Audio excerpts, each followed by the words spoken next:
Bonjour à tous, merci d'être parmi nous sur la chaîne GA. Je suis très heureuse de refaire une vidéo pour vous.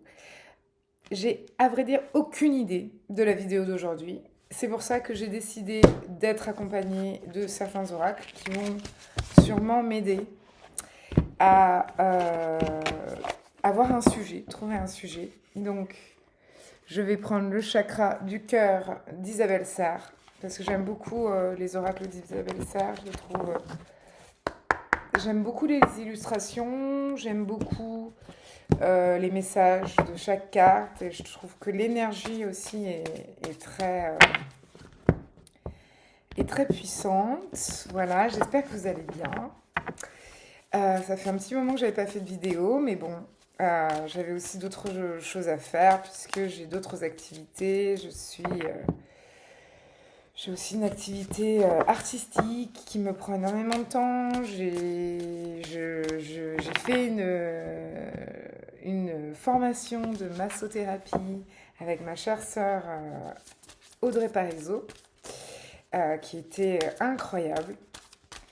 Et donc, oui, j'ai aussi la capacité de proposer des soins, des lectures d'oracles. Donc, j'en fais en parallèle de mon activité principale, de temps en temps, de plus en plus, j'espère.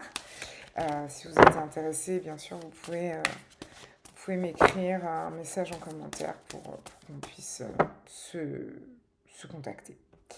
En tout cas, je vais demander des messages ou en tout cas une thématique pour ce soir. Ce soir, parce que je fais ma vidéo ce soir. Oh, il y a une carte qui est sortie. Ah, waouh, ok. On est dans un sujet plutôt dense, qui est le blocage des mémoires karmiques. Alors,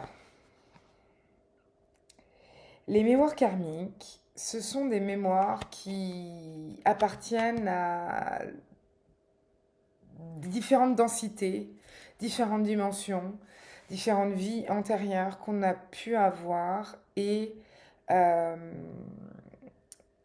qui sont liées à des égrégores qu'on a nous-mêmes mis en place ou que certaines personnes ont mis en place contre nous ou dans une lignée transgénérationnelle.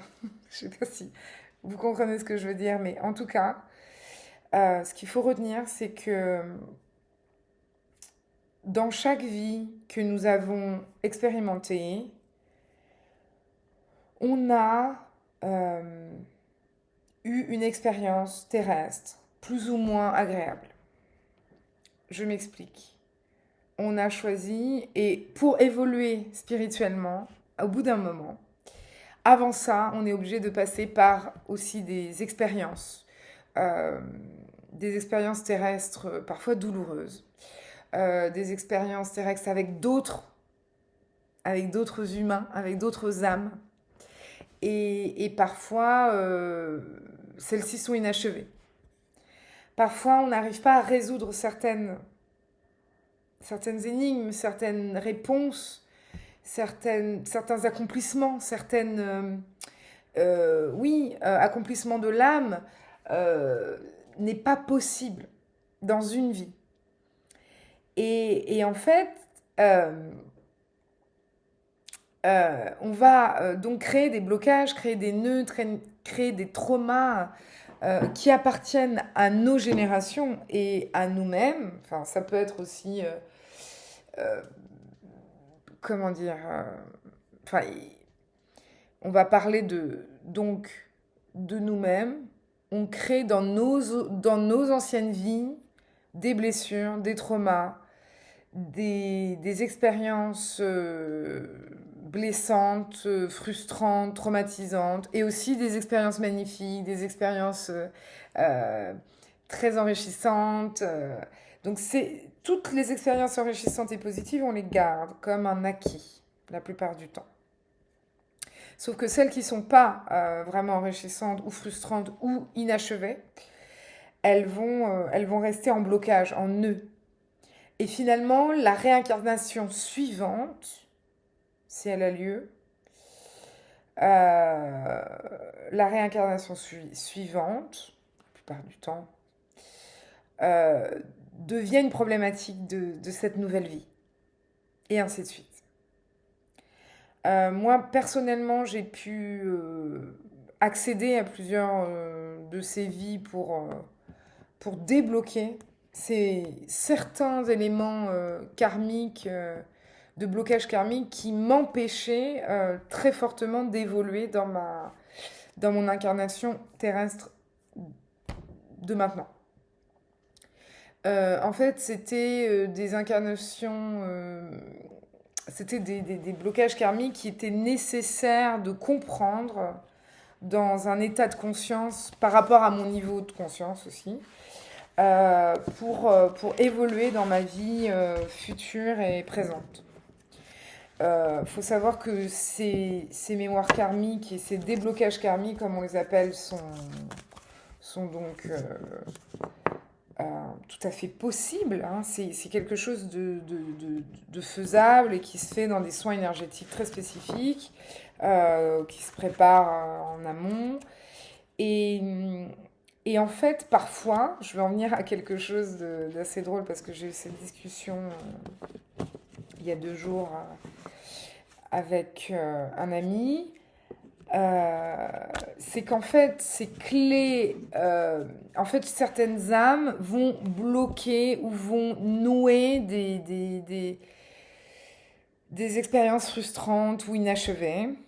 Et donc, on va, avec un peu de chance, re-rencontrer ces âmes dans d'autres vies, dans nos incarnations de maintenant.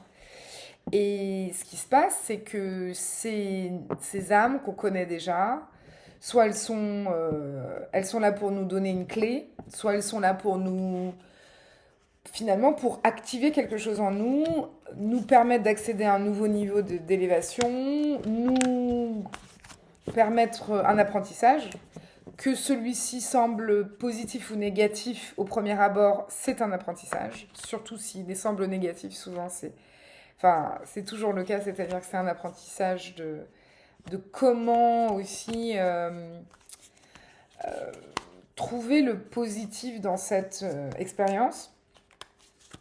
Et finalement, ces âmes qu'on revoit, donc bon, certains, donc on va dire famille d'âmes, donc ça peut être des gens qui deviennent très proches, qui sont proches de nous, ça fait partie de notre famille. Il y a aussi d'autres catégories, il y a aussi les âmes sœurs par exemple, ça fait partie de la même catégorie, ce sont des âmes qu'on connaît, qu'on a déjà vues. Celles-ci s'incarnent de nouveau, on a de nouveau quelque chose à apprendre, et ceci dans tout type d'expérience en fait. Et donc, en fait, chaque âme devient une clé d'activation pour notre élévation spirituelle.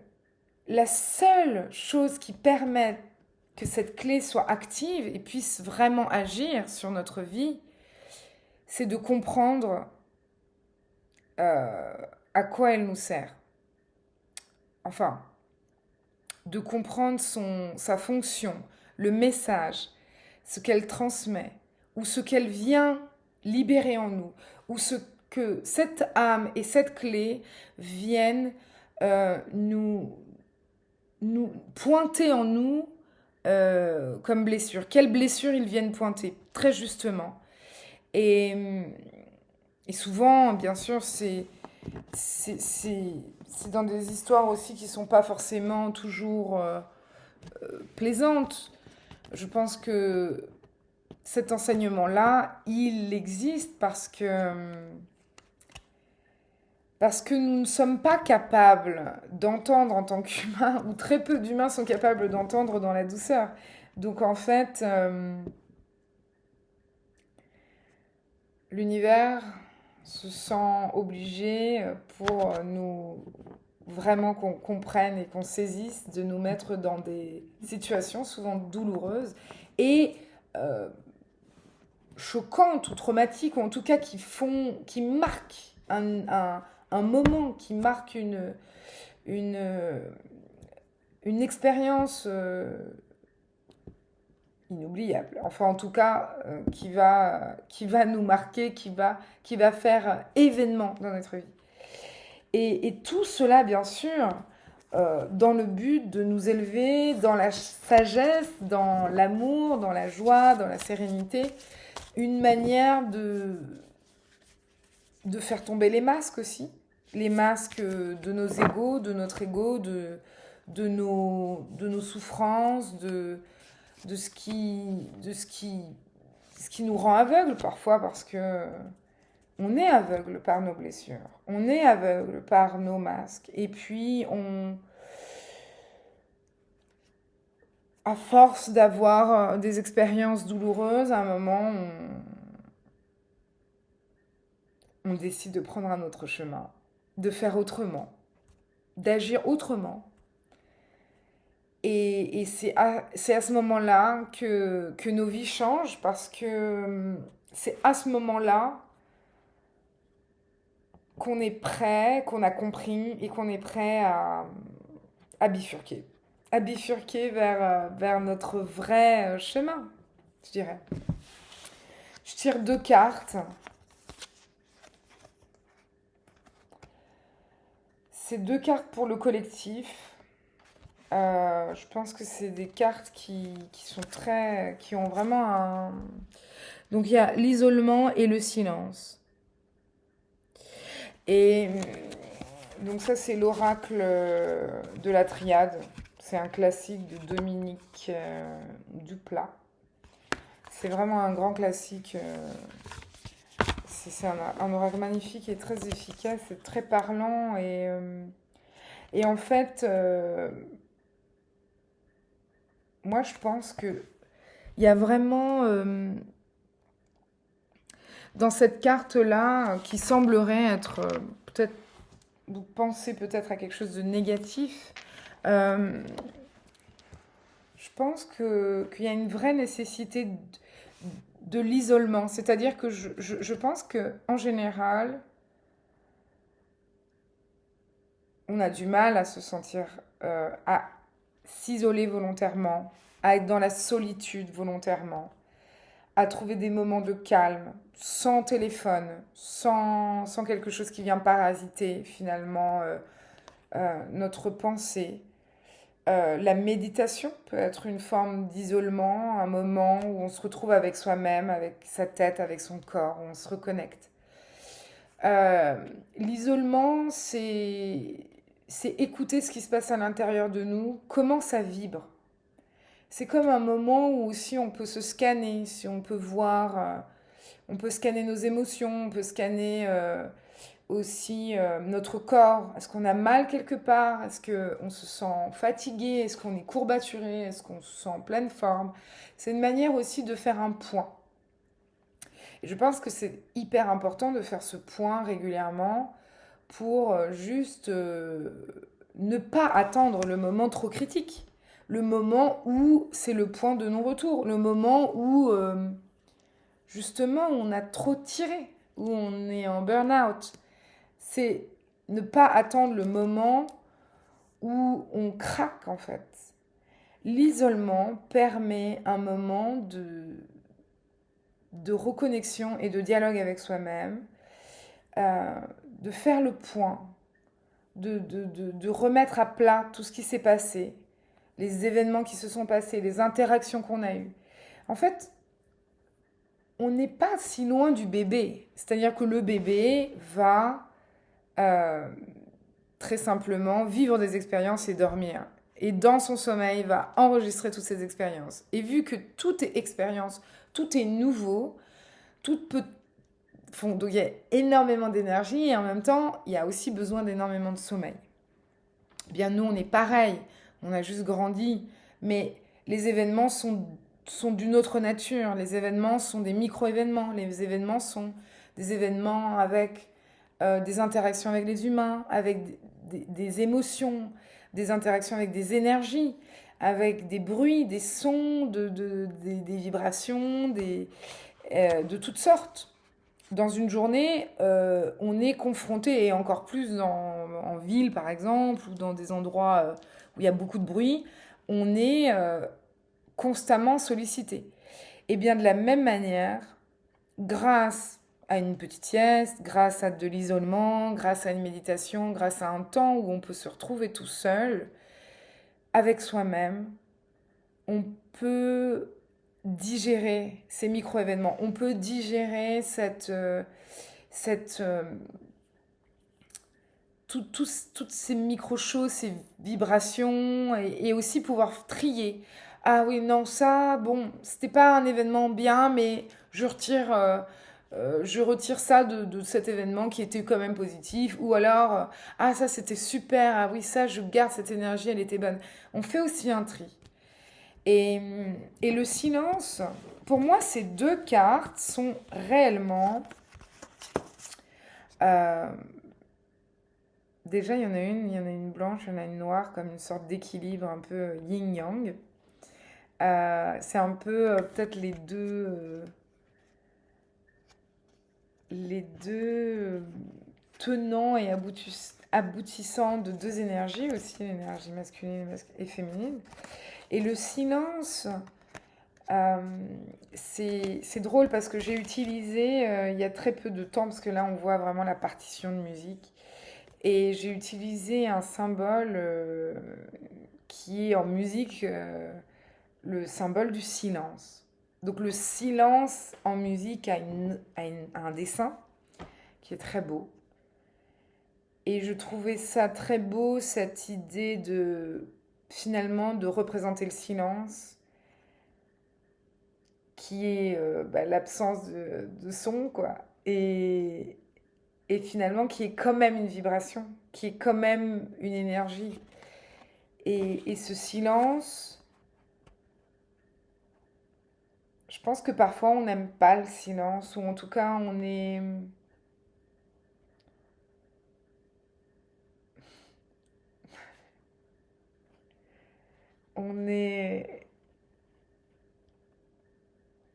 il y a beaucoup de gens qui essaient de combler les silences, par exemple. Et parfois, je pense que dans l'isolement, par exemple, on pourrait entendre ce que dit le silence. Le silence, en fait, dit plein de choses.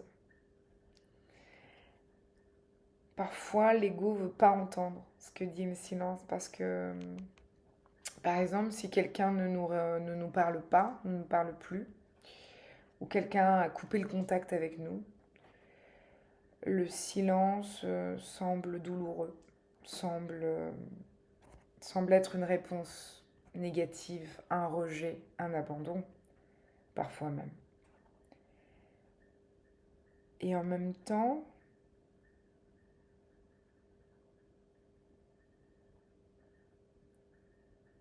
ce silence peut être aussi très bavard. Si on écoute au fond de soi ce qu'il veut dire, ce qu'il vient nous souffler finalement à l'oreille, le silence peut être une longue réponse beaucoup plus parlante que la parole. Et je sais que lors de mes enseignements avec un mentor qui, qui m'a beaucoup soutenue, que j'ai eu en Haïti, qui, qui me disait souvent silence. C'est drôle, j'ai raconté cette histoire aujourd'hui. Et quand il disait silence, c'est parce que dans un état de consternation. Dans un état de consternation, ou de plainte, ou d'incompréhension, de ce silence, de ne pas avoir les réponses. Et il m'a appris le silence. Et finalement, c'est dans ce silence que j'ai mes réponses. C'est dans l'isolement que j'ai mes réponses. Je vous invite vraiment à écouter le silence de votre tête, de votre cœur, à juste être dans le silence. C'est vraiment très agréable finalement.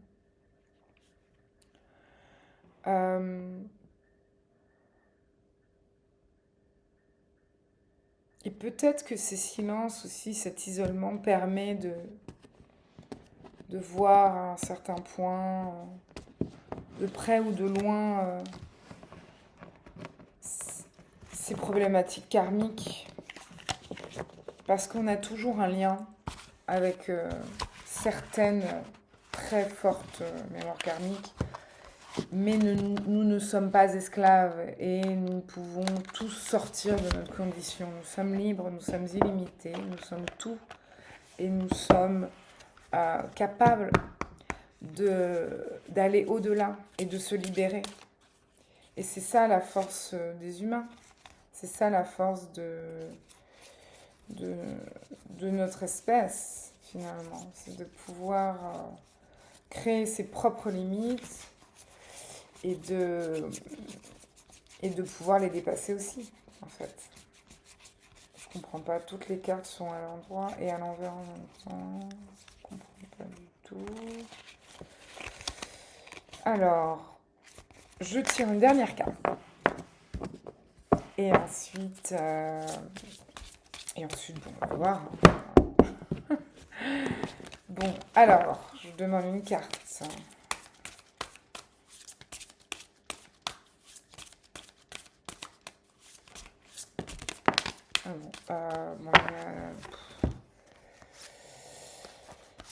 Il y en a trop.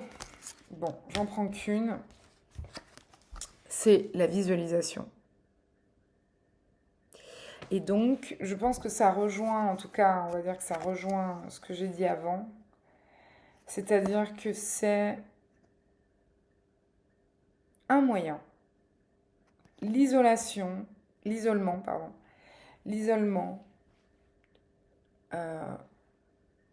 et cette capacité finalement de faire silence, mais d'être dans la visualisation, ou en tout cas de visualiser, de pouvoir visualiser ce qu'on veut, de visualiser ce qu'on est au moment T, au moment présent. Ce sont ces petites choses qui nous permettent de nous recentrer, de nous rééquilibrer en fait. Voilà. Je pense que c'est la visualisation, c'est en fait quelque chose, c'est une capacité qu'on a tous et que je pense il y a plein de gens qui ne se servent pas à bon escient. C'est-à-dire que plus on va être libéré de ces blessures, plus la visualisation et notre capacité à nous projeter et à manifester va être grande. Plus on est capable de nous voir et aussi vibrer ce qu'on ressent, ce qu'on voudrait, plus on va être en capacité de manifester, mais aussi d'être dans cet état. Et de plus le... En fait, la visualisation, c'est la première étape. Mais je pense que ça va dans un ordre comme ça, avec cet isolement, ce silence. Et cette visualisation, ce sont 3 étapes qui sont plutôt importante dans une, dans une, dans un élan, dans un processus d'élévation de conscience, mais aussi de concentration, de manifestation, d'incarnation de ce qu'on veut être, de ce qu'on est. Et, et après, cette visualisation, souvent, elle est difficile d'être totalement claire, mais finalement, elle permet après, de laisser l'univers arranger les détails, d'une certaine manière. Voilà, bon, j'arrête pour aujourd'hui. Mais je vais refaire très vite une vidéo. Je vous remercie pour votre attention et les messages bienveillants que vous m'envoyez. S'il vous plaît, continuez à m'envoyer des messages, à me transmettre des commentaires, des réactions, des témoignages, qu'on partage aussi un petit peu vos expériences personnelles. Parce que, voilà, c'est ma vérité et après, je sais que c'est en partageant nos vérités qu'on construit aussi quelque chose. N'hésitez pas à me suivre et je vous dis à la prochaine. Merci, bye bye.